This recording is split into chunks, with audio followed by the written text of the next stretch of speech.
Hi, this is Ned Siegfried from Siegfried & Jensen. As proud sponsors of BeliefCast, we hope you are inspired by Todd's weekly podcasts, which contain so many courageous stories of recovery and personal growth. Remember, it's not what happened in the past that matters, it's what happens in the future. We invite you all to work hard and be optimistic about your future. Enjoy today's podcast. Welcome back, everybody. This is Todd Sylvester with the Todd Inspires BeliefCast. Thank you for tuning in once again. You guys are fantastic. I love you guys. The support has been overwhelmingly positive and great. You guys share these episodes, and it's been so fun. I want to give a shout out to our sponsors, Wasatch Recovery, Siegfried & Jensen, iHeal Institute, Veracity Networks, and Living Recoveries Interventions. You guys, thank you for believing in me and trusting me. And actually, because of you, we're able to get this to many more people. So thank you so much. And like I said, thanks for tuning in week after week. This has been fantastic. Today, we are joined by Ashely Garbe Smith. Ashely, thank you for joining us today. Thanks so much for having me. Yes, I'm so grateful. So Ashely and I have some mutual friends, Tiffany Peterson, Christy Jex. You know, she rubs shoulders with these powerful women, and she's one as well. And I want to give you a little background on Ashely. She graduated from the Reuben Clark Law School at Brigham Young University. She also founded her own law firm, AGS Law, because you wanted to focus on helping clients protect their businesses, assets, families, and that kind of thing. Ashely is also a professional musician who has toured nationally with several bands as a keyboardist and a singer. And by the way, we were just talking about this. I've listened to some of her music, and it's amazing. Oh, thank you. Like, honestly, it's really, really good. You wrote and produced your own album back in 2012, and you continue to perform. You're also a speaker, and you're on podcasts all the time. You're a radio guest.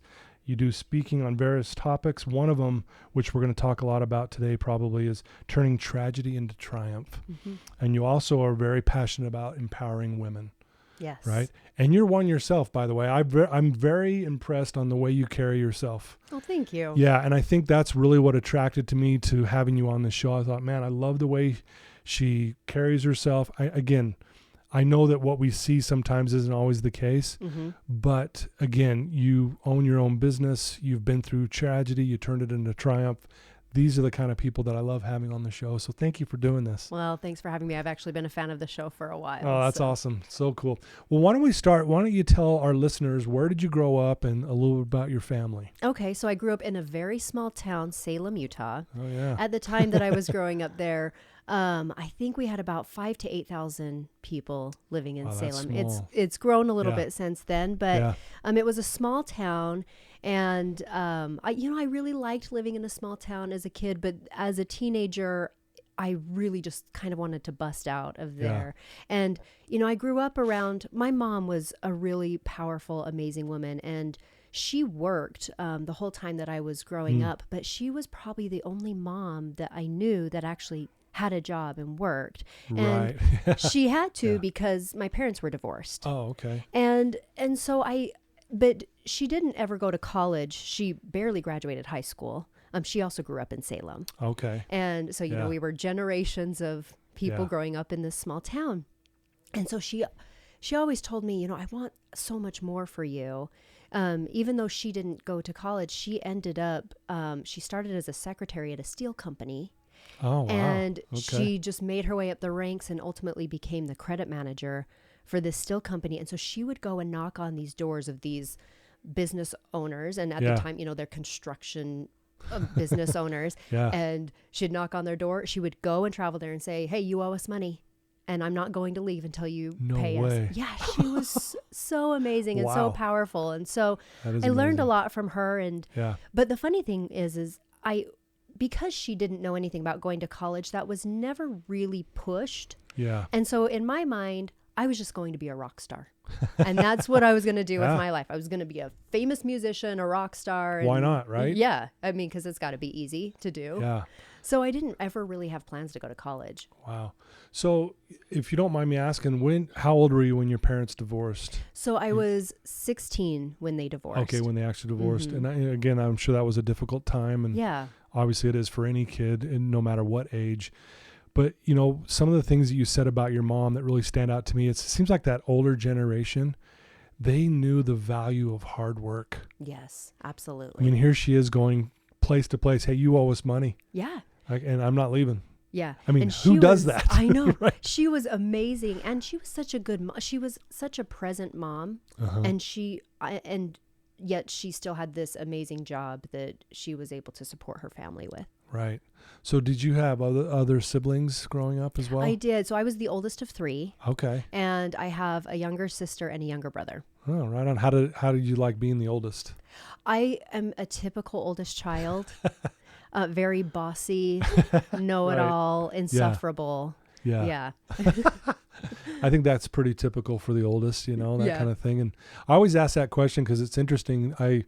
You hear people say, well, I didn't like being the youngest, or I didn't like the pressure of being the oldest because you're supposed to be the example, right? And right. that kind of thing. And so if I could ask, what were some of maybe the biggest lessons you've learned? You've talked a little bit about it, but from your mom, like what did you learn, just from your mom watching her do what she did?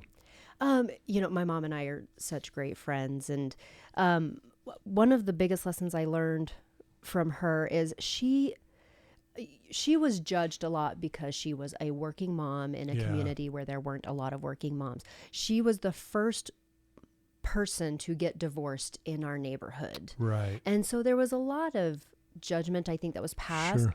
But my mom never judged or gossiped about anybody. And okay. I mean, she just didn't. Yeah. And she just lived her life, and she was accepting of everyone. And she taught us not to judge and not to gossip about people, because I think that she had experienced that so much that it was so important for her to teach us not to judge or gossip about people. So as successful as she was, really, I think the biggest lesson was just the person that she was, and the kind and just truly loving person that she was. No, that's and amazing.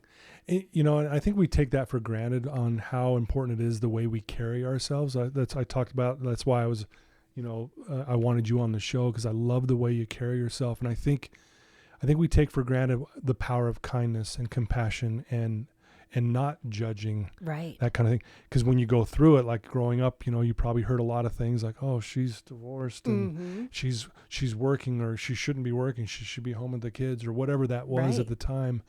Again, it's amazing through some of those difficult times, you learn some of the greatest lessons, right? Yeah. So, what kind of child were you? I mean, because again, you're a very confident person. You're a go-getter, you're hardworking, but were you always like that growing up?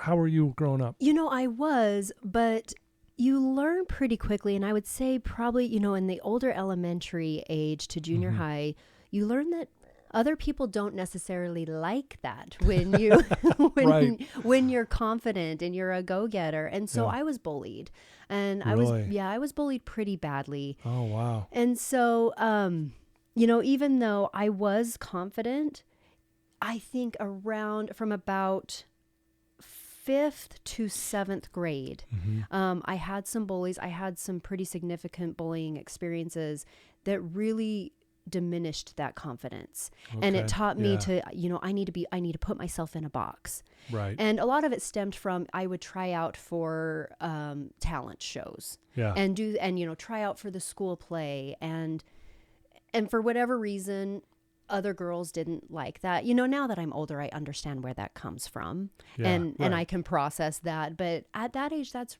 a really hard thing to deal with when you're just trying to be accepted. Absolutely. And so I would say probably around 7th grade, that confidence really diminished, and I started purposefully not doing well in school.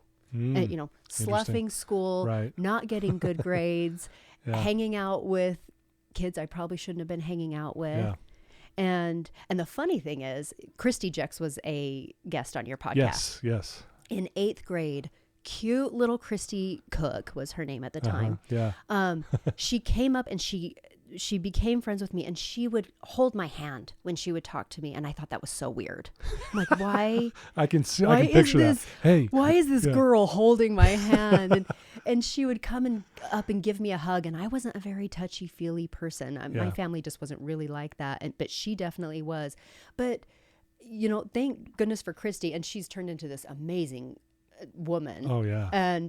But because Christy being my friend and teaching me, hey, you can have these female friendships that, you know, are physical and close. And having Christy as a friend really actually kind of changed my trajectory really as a teenager. It really did. It's interesting how influential friends can be. Yeah. Good or bad, right? Mm-hmm. And, you know, and we've talked about Christy even off the air, but she's a very confident person, go-getter. Right. She's very, you know, energetic and she vibrant, is, right? yes. And it sounds like that's how she was, but even back then. Oh, back then, yeah. I'm like, why is this girl coming up and holding my hand? This is really weird. Yeah. So, you know, you mentioned your parents were divorced at 16. How did you handle that? You know, being the oldest sibling as well. Mm-hmm. I mean, it's almost like, you know, you're almost taking on a role almost on a parental side of things because you're probably helping out a lot with the younger siblings. Would you mind talking about that? Or? Yeah. And, you know, I actually ended up, I didn't have a great relationship with my dad. And I can say that now because we have worked on our relationship since then. Yeah. But my dad and I went several years without even speaking. And, you know, I think he had some things that he had to deal with and process. And because I was a teenager, and I saw my mom go through what she was going through because she had primary custody of us. Right. You know, I blamed my dad for a lot of things, and I didn't speak to him for several years. And you know, that actually really did affect my relationships as I got a little bit older. Right. And so I've been able to process that and work through it at the time, but it was really tough. Yeah. Well, and again, you know, kids who go through that at that age, I mean, there's some level they've done studies where psychologically they think that it's somehow their fault on some level. Yeah. You know, and maybe you felt a little bit of that at the time as well. And again, yeah, I think for me, you know, I never felt like it was my fault. I could see that my dad had some things that he needed to work through. I had some things that I needed to work through, and we just kind of didn't meet up until I was in my early 20s. Till later, yeah. Yeah. Well, I'm glad to hear that you guys are working things out and you guys are talking. And we have a great relationship now. That's awesome. I love to hear that. Again, tough times sometimes bring out the greatest things, right? Mm-hmm.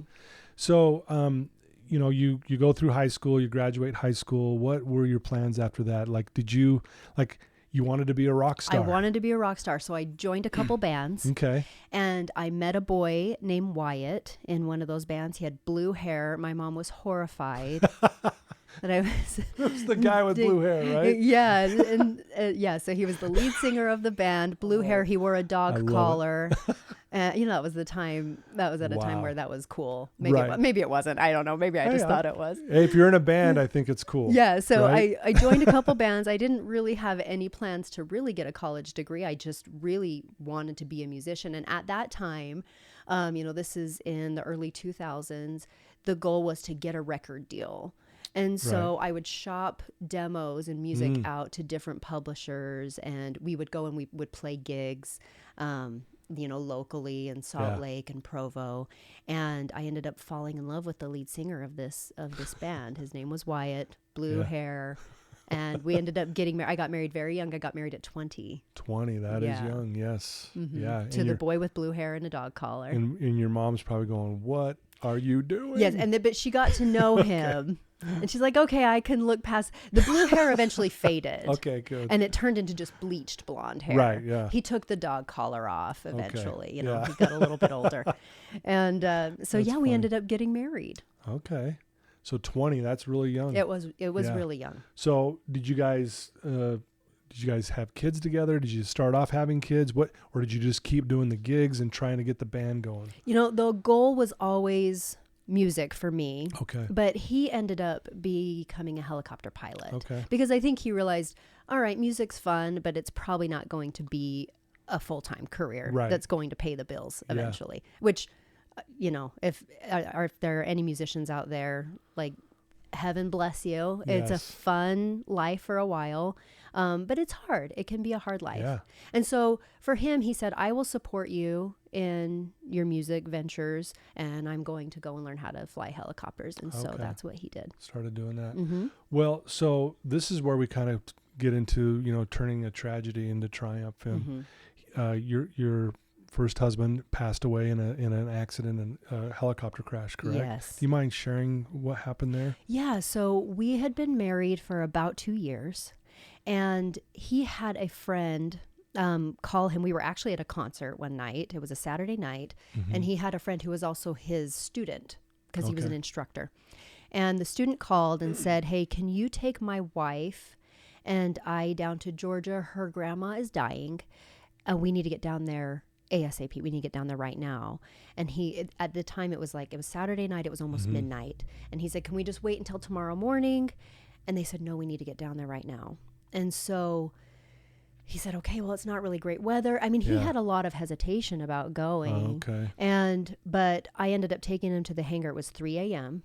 And I took him to the hangar, and, he was just kind of in a bad mood. He didn't want to go. I honestly really had a bad feeling about it. Right. And I dropped him off at the hangar, and this weird thought came into my mind that this was the last time I was going to see him. Really? Yeah. And it was a situation where I started getting emotional because I thought, why would I think such a horrible thing? Yeah. What a horrible thing to think that, right. I thought it came from my own brain. And, right. And so I get a knock on the door the next morning. It was a Sunday morning.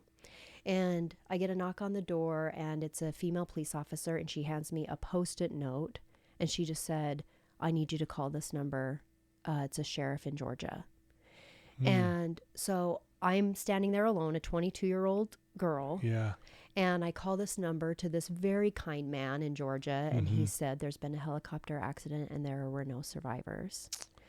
Wow. And so we ended up finding out later that what actually happened was the grandma had already passed away.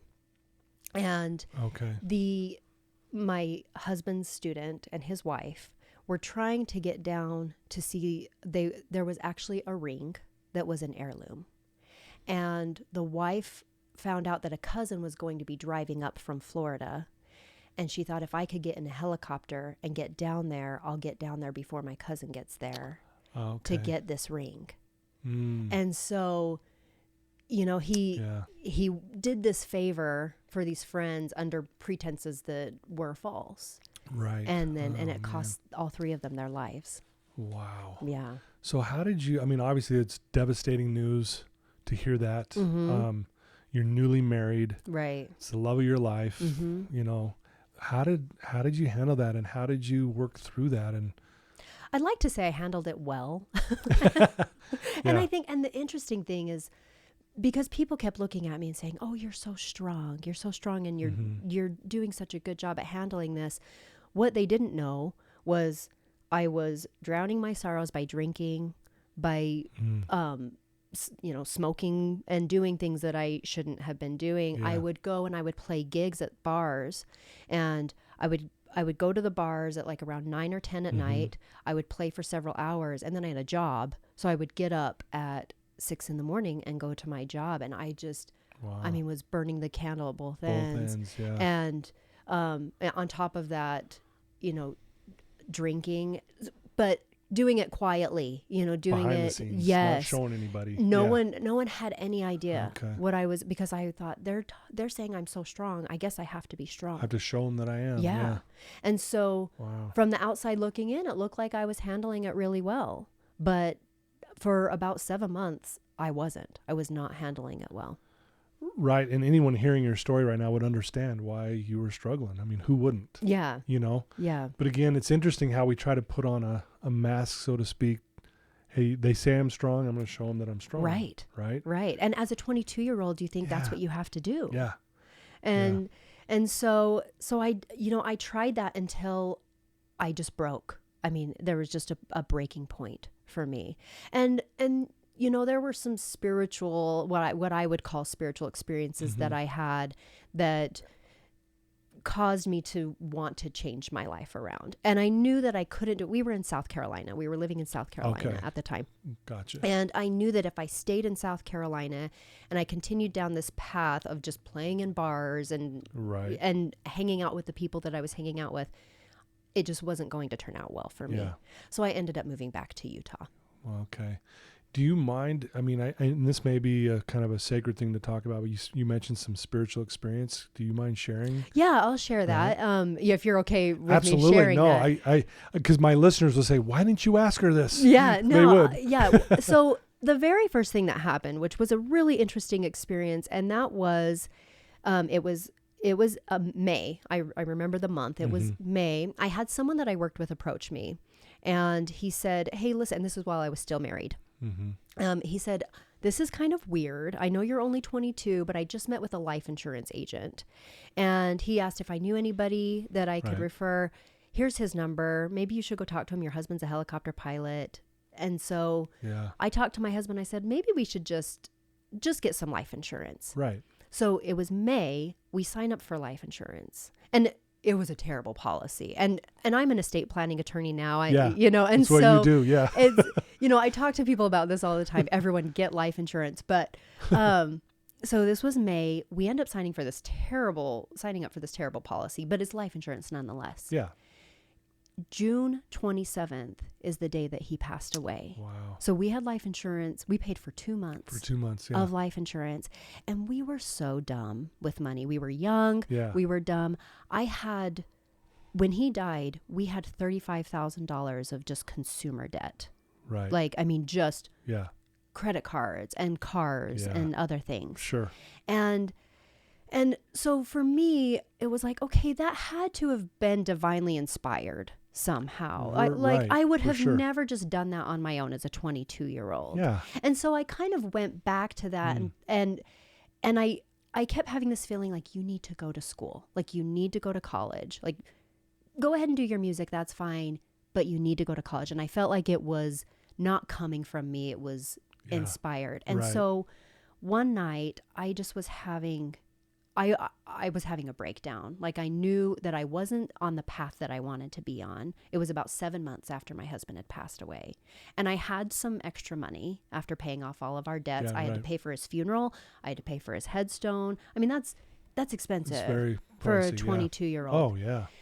And so I had some money left over, and it became very clear that I needed to go back to school. And it was literally like someone said to me, you have to move back to Utah. You have to go to college. And it came from outside of me, because I never would have wanted to move back to Utah. Right, yeah. Not in a million years did I ever want to move back to Utah. Done with Utah. Right. So that's it. Okay. It was a sign that Sure. there was a higher power looking out for me. Yeah. Wow. Thanks for sharing that. I appreciate that so much. Well, so you end up moving back and you start going to college, right? Yes. Yeah. So you sign up for college. Did you know you wanted to go into law? No, I wanted to be a high school English teacher. Okay. And so I went through the whole program and I did my student teaching and I thought, I don't think I like kids. That's not really true. I know what you mean, though. Like, yeah, it's, maybe, yeah. Well, what I learned was, so at the time, it was a joke, but at the time, I was a paralegal for a law firm. Okay. And I was making more money as a paralegal than I would have started at as a teacher, which is such a shame. It makes me so angry. Yeah. We have to do better. We have to pay our teachers more. It's terrible. Yeah. And I thought, and I spoke with an English teacher who she was almost retired. And she said to me, if you don't love the kids, like if you're not in this because you love the kids, you've got to do something else because you will get burned out. And I think that was her way of telling me she didn't love the kids. But yeah, right. If you don't love them, trust me. Yeah. Right. Yeah, but no, she was actually really great. But the reality is I knew that I could make more money as a paralegal than being an English teacher. And I really loved the law, and I had this experience with my husband passing away, and so I became really interested in estate planning. And so that's when I decided I wanted to go to law school, but I ended up getting remarried. When I moved back to Utah, the day that I moved back to Utah, is I ended up hanging out with a boy named McLean, and he was roommates with my best friend, who was a male at the time. Right. And they were college roommates. Oh, okay. And so the day that I got home, I went and hung out with him, and met his roommate, and I actually already knew him. Like I had known him in high school, and we didn't go to high school together, but I knew who he was. And it was very clear to me that this was going to be a long-term thing the day that I moved back to Utah and hung out with him. Wow. And so that's why I knew it was divinely inspired. Like how's all these things falling into place like that? The doors just kept opening. And so anyway, I ended up getting married, and I ended up getting pregnant, and my due date was on the same day that I was supposed to take the LSAT. Oh, wow. And so I thought, well, okay, I'll just push it off for a couple years. Well, a couple years turned into 7 years. So 7 years later was when I ultimately ended up taking the LSAT. No way. Yeah. Wow. Jeez. And you have two kids? Two boys now. 2 boys right now. Mm-hmm. Yeah. Well, congratulations on that. And wow, that is amazing how everything just kind of fell into place. Yeah, and I think you have to be really open. Yeah. You know, when I had that feeling, you have to move back to Utah, you have to go to college, that was so opposite of what I wanted to do. I think we have to be open to that inspiration. Yes. Because I can't even imagine what my life would be like now had I just shut that down. Yeah. So one of the things that I think, if I'm understanding this correctly, you stopped playing in the bands. Yeah, so I did. Right? But when I moved back to Utah, I started playing in some other local bands around here. Okay, I was wondering if you... So I did. I kept the music thing going, but it was a different route for me. You know, it wasn't like, okay, now I'm going to get, I'm still going to work on getting a record deal. Yeah. I found out that you could make decent money playing in other bands. Yeah.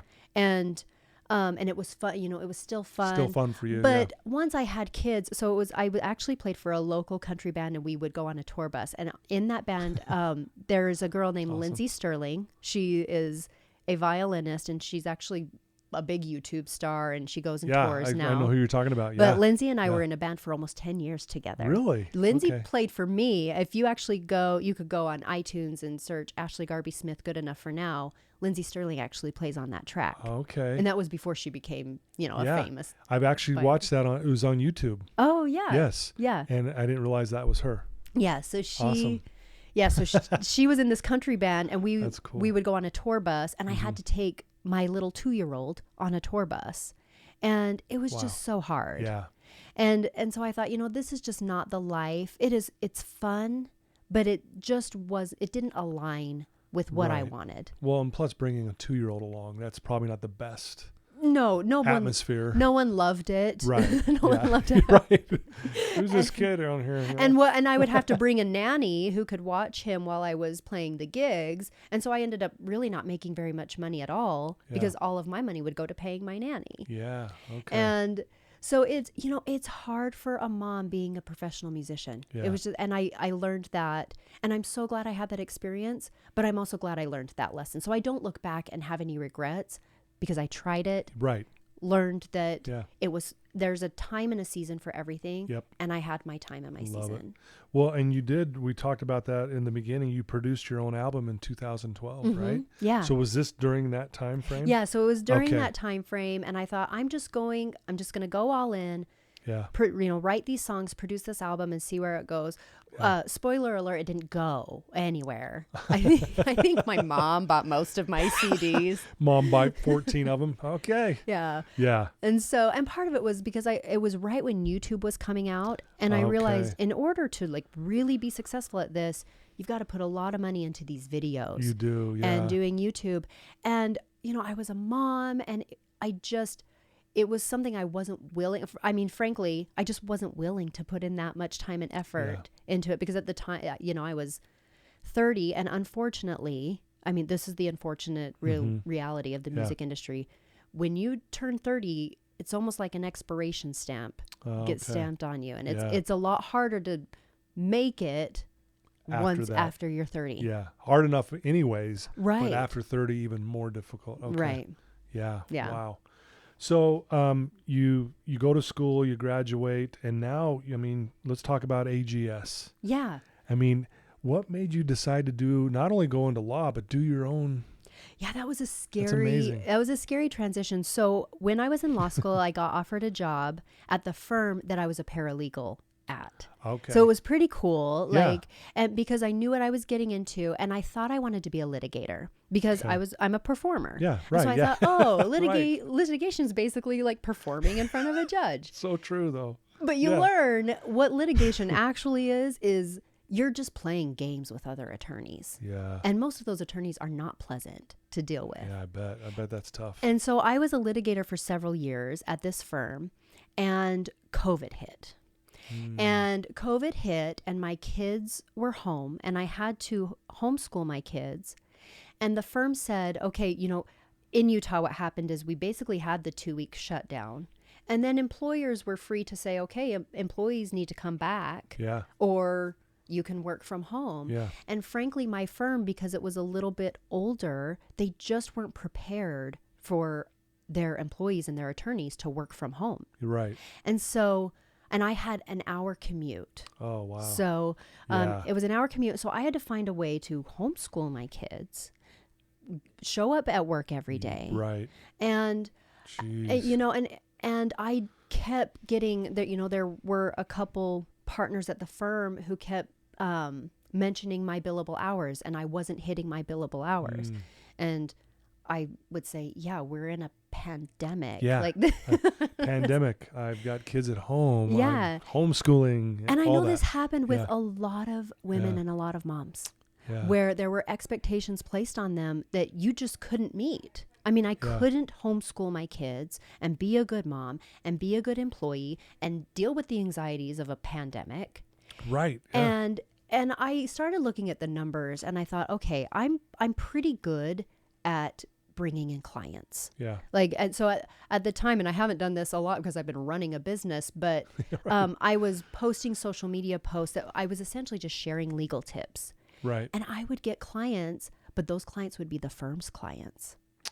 So I was getting paid a salary, Gotcha. but I didn't make any money off the Yeah. clients that I brought in. Yeah. So I started doing the math, and I thought I could make just as much money Right. doing this on my own. Doing your own, yeah. And because the firm I was with was a little bit older, there were a lot of processes and procedures that I looked at, and I thought there's a more efficient way to do this. Right. There's a better way to do this. And so I was billing hourly, and I thought, I don't like the hourly billing. I mean, if anyone's ever used an attorney, a lot of times it's, you're paying $350 an hour. An hour, yeah. And you don't know how many hours it's going to take.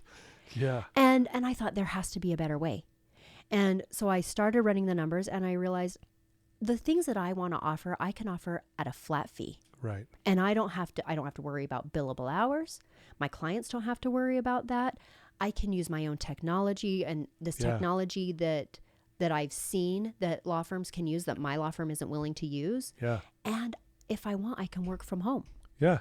And at the time my kids were home, they weren't going back to school, and we didn't know what the situation was going to be in the upcoming fall.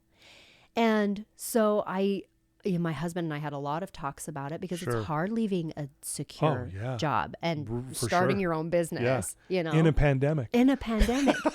Right. And it was the best decision I could have made for myself and my Wow. family. Wow. And I'm so grateful. And again, I really do feel like it was divinely inspired. Right. And so it was really scary, but honestly, the first year of owning the law firm was fantastic. Yeah. And I thought, why doesn't everybody do this? Right. Why doesn't every lawyer own their own firm? Why are they doing this? Yeah. Yeah. So, Wow. so it's been great. Well, I'm glad you kind of found that sweet spot for you. I mean, that sounds like it just lines up exactly with what you need, Yeah. with being a mom and all that. And I realized that being a litigator just was not in alignment with Okay. who I was. Yeah. And I think that was the other thing is I thought, Okay. if I stay with this firm, because I asked them, I said, if I stay here, am I just going to continue to do litigation? Because I really liked the estate planning and business planning. Right. Which is a little bit more like you're not in court as much. Yeah.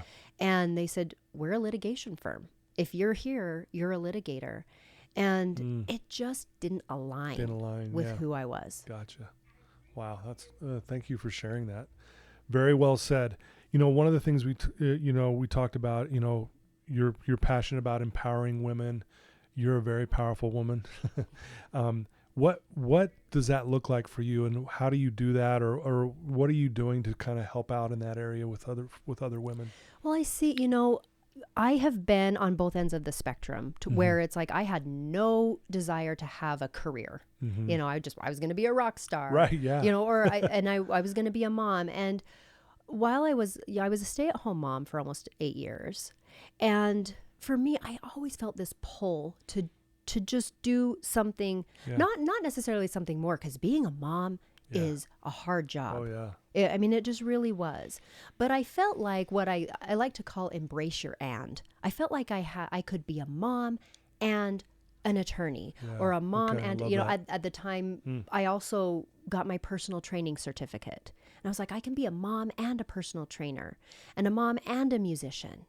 Yeah, And I love that. And I feel like sometimes as moms, we forget that we can embrace that and that if we have the desire to do something, I feel like that desire comes from somewhere. Yeah. And you have to listen to that, and you have to follow that. And I think as doors just continue to open, I never thought I could go to law school and be a lawyer.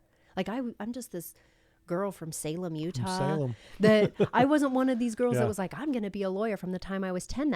That just wasn't the case. And so I think if you start having those desires as a mom or a woman, those come from somewhere, and you have to start following those. And as the doors just keep opening, walk through them. If a door closes, then it wasn't meant for you. Yeah. But at least you've done it, and you know that. At least you walk through it, right. like you said. Yeah. You did it. No, I love that. And I think, and not only just even for women, for all of us, we need to be more, like you said, we need to be listening and paying attention to some of these cues that are happening in our lives, right? Right. Because I think there's a lot of opportunities that somehow we either miss, or we weren't listening, or, you know, whatever, or later we go, I should have done what that prompting was, or whatever. Yeah. So I love that you say that. Yeah. Yeah. And I think, you know, I think it's hard. I think sometimes as moms, we have so much mom guilt and shame. And as I was going to law school, I had a lot of people say a lot of hurtful things to me. You know, I feel so sorry for your kids. They're going to be raised by a nanny. And these are people who I was really close to, family members even. Wow. Yeah. And, you know, I mean, I literally had a family member say, I just am really sad for your kids. Oh, And man. And I'll tell you what, my kids have been my biggest cheerleaders, and both of them want to be lawyers. Oh, I love it. And I love it so much. Yeah. They saw me go through law school, and they saw that it was hard, but they have also seen the other end.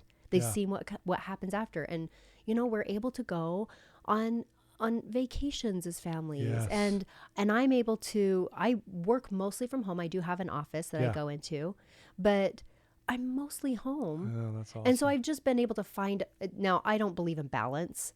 You know, I think balance is a myth, but I've been able to find a good path so true, though, that works. I know it really, when people say I found a good balance, no, I stay up until 2 a.m. a lot of nights. Right. Yeah. Well, and I think what you say about your kids too, they learn by watching you. Yeah. And that is a powerful way to learn. And I think back when you were growing up with your own mom. Right. How hard she was working, that she would go out of the box and like walk up to companies, you owe us money. And watching her do that as a her young daughter, you learned what hard work looks like. You learned what a confident woman looks like.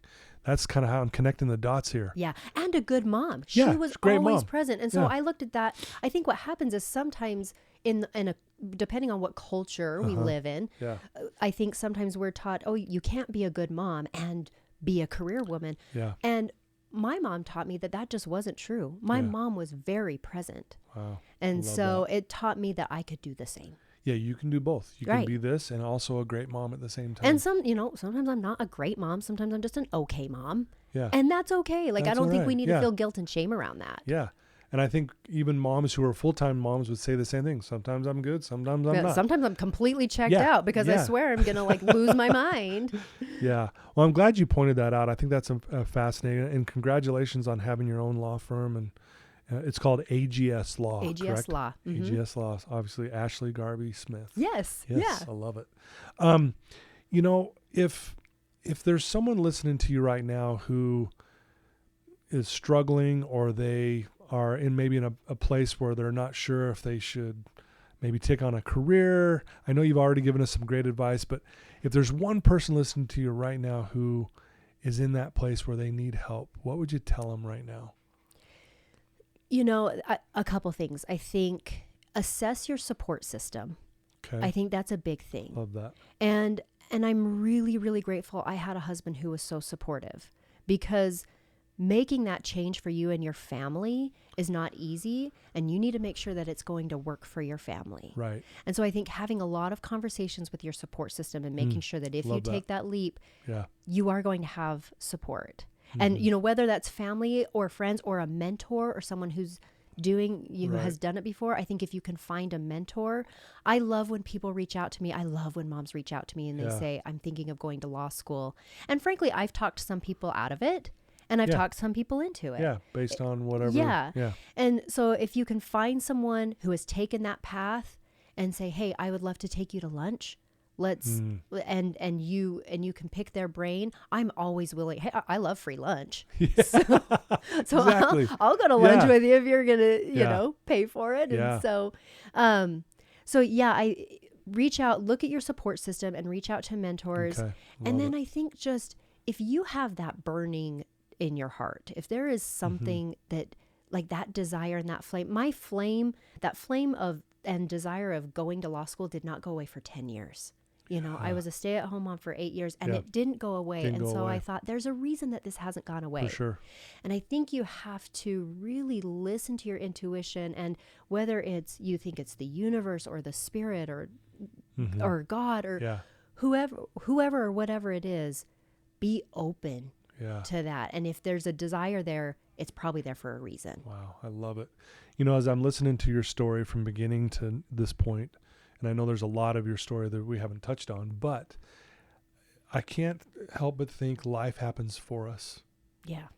Yes. Right? Yeah. Because even unfortunately, and I feel bad that you had lost your first husband, and I feel bad how it happened, but yet it opened up these doors like you've already talked about. But it's like, it's interesting, as hard as that was for you as a 22-year-old, look what it opened up to what you're doing now even. Yeah. Well, and I think it's caused me to have so much compassion, so much more compassion, you know, for people and the trials that they go through. Because, when my husband died and I was 22, I was a 22-year-old widow. I started like dating about 8 or 9 months after he died. And people said some really hurtful things.